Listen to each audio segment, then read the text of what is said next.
नमस्कार दोस्तों, मेरा नाम है विपिन गुरु। आप सभी लोग देखना शुरू कर चुके हो विपिन गुरु चैनल, जहां मिलती है आपको ढेर सारी जानकारी एस्ट्रोलॉजी के बारे में। तो आज हम बात करने वाले राहु के ट्रांजिट के बारे में, यानी कि 18 मई 2025 को राहु कुंभ राशि में चले जाएंगे और इस गोचर का क्या प्रभाव रहेगा कर्क लगन वालों के ऊपर, इसके बारे में आज हम चर्चा करने वाले हैं। देखिए, जैसे कि आप चार्ट में भी देख पा रहे हो, जिन लोगों का कर्क लगन है उनके 8वें भाव में कुंभ राशि आएगी और वहीं पर राहु गोचर करेंगे।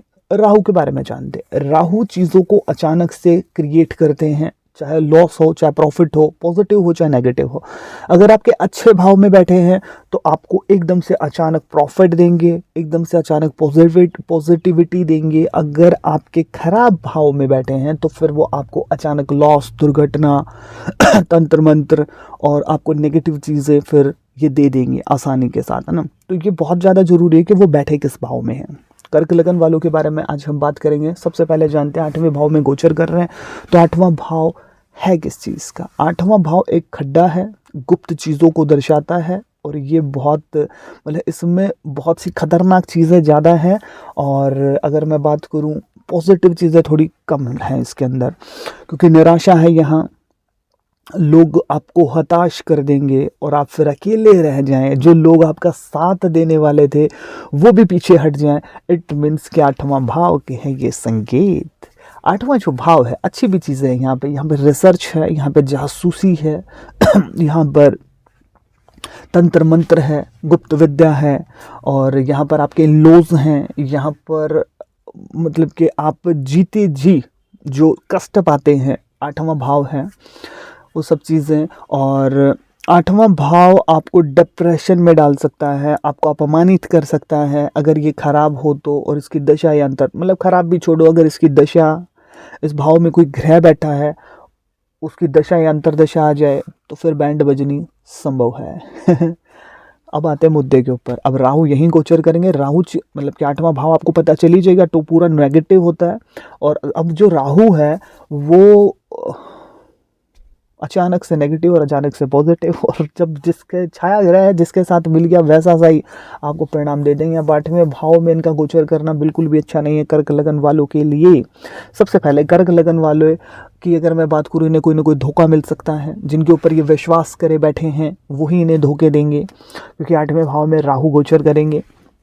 और जिनके ऊपर ये सोच रहे थे कि उस टाइम पे एक्सेप्टेशंस लगा करके बैठे थे, वो सबसे पहले भागेंगे।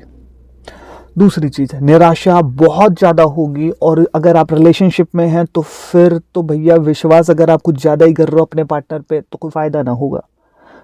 मतलब कि आपका पार्टनर ऐसे भागने वाला है, या फिर कुछ भी ऐसा होगा कि आपको धोखा मिल सकता है। अब वो धोखा आपको बिजनेस में भी मिल सकता है, रिलेशनशिप में मिल सकता है, वो धोखा आपको किसी से भी मिल सकता है, ये चीज़ होगी। और रिलेशनशिप में अगर बहुत ज़्यादा आपको भरोसा था अपने पार्टनर के ऊपर तो ना करें तो ज़्यादा बेहतर रहेगा, जिन लोगों का कर्क लगन है।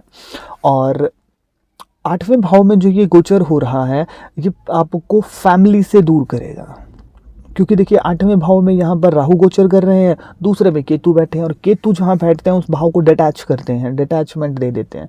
तो आपको धन की कमी हो सकती है, आपको फैमिली के साथ आपके मतभेद, लड़ाई झगड़े, ये सब चीज़ें हो, आप कटु वचन का प्रयोग करेंगे जिसके चलते आप अपने काम को खराब कर लेंगे। ये चीज़ देखने को मिलेगी।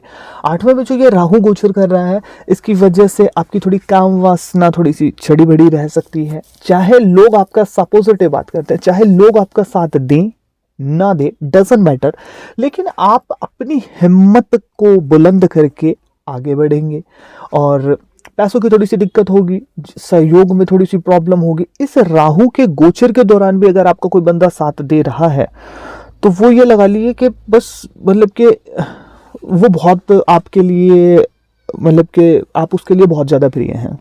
लेकिन राहु के दशा में भी कोई अगर चला गया है तो राहु सिर्फ आपको ये बताने आता है कि बेटा वो बंदा कैसा है और वो कैसा है, और मेरे जाने के बाद उससे बच के रहना है।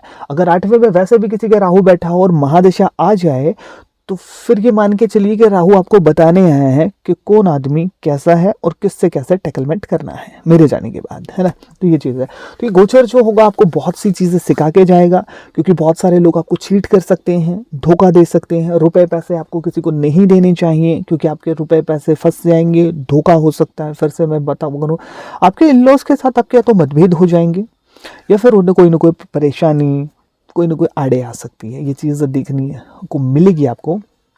और 8वें में जो ये गोचर करेंगे राहु, ये आपको इंट्यूशंस की पावर देंगे। आपको थोड़ा सा झुकाव एस्ट्रोलॉजी, तंत्र मंत्र, इन सब चीज़ों की तरफ निकलेगा। अगर आप इन चीज़ों को नहीं सीख रहे हैं तो ऐसा हो सकता है कि आप किसी तांत्रिक के पास जाएं, या फिर आप किसी एस्ट्रोलॉजर से मिलें और उसके साथ आपकी गहरी दोस्ती हो जाए इस गोचर के दौरान। ये सब चीज़ें देखने को मिलेंगी। आपका जो झुकाव है दुर्गा माँ, देवी जो होती हैं ना, दैव्य शक्तियाँ जिनकी अगर मैं बात करूँ, उनकी तरफ आपका झुकाव थोड़ा ज़्यादा रहेगा। और एक चीज़ और मैं बात करूँ कि देखिए, पूजा पाठ की एक चीज़ और मैं आपको एक नई चीज़ बताऊँ कि आपने किसी भी देवी या देवता की पूजा अर्चना की, उनसे आपको सहयोग मिलेगा या नहीं मिलेगा, ये आपको राहु बताएगा। अगर आपका राहु अच्छा है, पावर में बैठा है, तो फिर आपको सहयोग मिल जाएगा। और 8वें का जो राहु है, ये बहुत अच्छी सहयोग दिलाता है। आदमियों से नहीं दिलाएगा, लेकिन जो दैव्य शक्तियां हैं उनसे सहयोग जरूर दिला देता है। तो इसलिए अगर आप कोई साधना वगैरह, पूजा वगैरह करना चाहते हैं, खासतौर पे दुर्गा माँ के मंदिर में जाना चाहते हैं, तो आपके लिए तो बहुत बढ़िया होगा। अब बात करते हैं दृष्टि की। यहाँ से 12वें भाव के ऊपर दृष्टि है। 8वें भाव में बैठकर तो पहले ही स्ट्रेस दे रहे हैं, और 12वां भाव वैसे डिप्रेशन का है, टेंशन का है, EMI का है, मतलब वो तो और खतरनाक है 12वां। 8वां और 12वां भगवान बचाए इनसे। तो ऐसा देखने को मिलेगा कि खर्चे आपके बढ़ जाएंगे, पैसे है नहीं, बेमतलब के खर्चे बढ़ रहे हैं। और यात्रा आप करेंगे, उसमें भी लॉस आपको मिलेगा। और लंबी यात्रा आप जरूर करेंगे, क्योंकि ये राहु जो 12वें भाव को देख रहे हैं। अब 8वां जो भाव है, वहां पर राहु बैठेंगे तो फिर पैसों की कमी, 12वें को देख रहे हैं तो फिर खर्चों की अधिकता। तो बहुत कट टू कट सिस्टम ये बनने वाला है।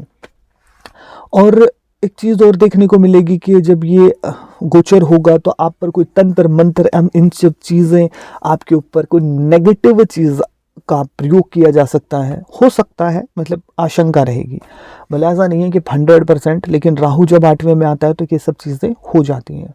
और 12वें को ये देख रहे हैं तो आपकी थोड़ा सा स्ट्रेस, निराशा और ज़्यादा तब बढ़ेगी। अब 8वें में राहु बैठे हैं तो दूसरे में केतु बैठेंगे, और केतु जहाँ बैठते हैं उस भाव को डिटैच करते हैं। तो ऐसा देखने को मिलेगा आप कटु वचन का। अब यार, पैसे जेब में ना हो, है ना, लोग साथ ना दे रहे हो, धोखों पे धोखे मिल रहे हो, तो व्यक्ति की यार वाणी तो फिर कटुवाणी तो होगी, नेचुरल सी बात है। सब कुछ आपके हिसाब से चल रहा है तो आप क्यों परेशान होगे, क्यों गुस्सा आएगा, क्यों कटु वचन वाणी का आदमी प्रयोग करेगा, ये भी तो चीज़ है ना। अब ये सारी नेगेटिव चीज़ें हो रही हैं, अब दूसरे में केतु बैठ गया है तो फिर ऐसा व्यक्ति कटु वचन का प्रयोग करेगा, पैसों की दिक्कत रहेंगी, और छोटी छोटी यात्रा के करने के आपके योग बनेंगे। फैमिली, और जब पैसे नहीं होते हैं ना तो फैमिली सहयोग नहीं करती है, और जब आपके पास पैसे होते हैं तो फैमिली भी सहयोग करती है, और आपके शत्रु भी आपका साथ देते हैं। तो इसलिए जो रुपया पैसा है वो, मतलब कि ये मान के चलिए, आपको ज़िंदगी में बहुत कुछ सिखाता है, देता है, और आपका मान सम्मान भी बढ़ता है, मेरा मानना है। और अब बात करते हैं, देखिए ये तो दूसरी दृष्टि थी। अब यहाँ से 4th हाउस के ऊपर राहु देख रहे हैं। 4th हाउस के ऊपर राहु देख रहे हैं तो ऐसा देखने को मिलेगा कि आप ललायत रहेंगे 4th हाउस की चीज़ों को हासिल करने के लिए। उसमें आपका गाड़ी है, लग्जरियस चीज़ें, है ना, इन सब चीज़ों को आप हासिल करने के लिए ललायत रहेंगे। और ऐसा देखने को मिलेगा कि आपका थोड़ा सा झुकाव सोशल वर्क, है ना, इन सब चीज़ों के प्रति भी आपका थोड़ा सा झुकाव बढ़े। और 4th जो हाउस है वो आपकी लग्जरी, जो चीज़ें आपको सुख दें, उन चीज़ों का है। और सुख किसी को बाइक देती है, किसी को गाड़ी पसंद नहीं आ रही है भैया, किसी को बाइक ही पसंद है, मुझे बाइक चाहिए। तो जिन जिन चीज़ों से आपको सुख, और हर किसी का सुख का जो क्राइटेरिया वो अलग अलग है। किसी को एसी में रहने में मज़ा आता है, तो किसी को यार एसी की हवा सूट नहीं करती है, बिल्कुल नहीं करती है, तो वो उसके लिए वो चीज़ नहीं है।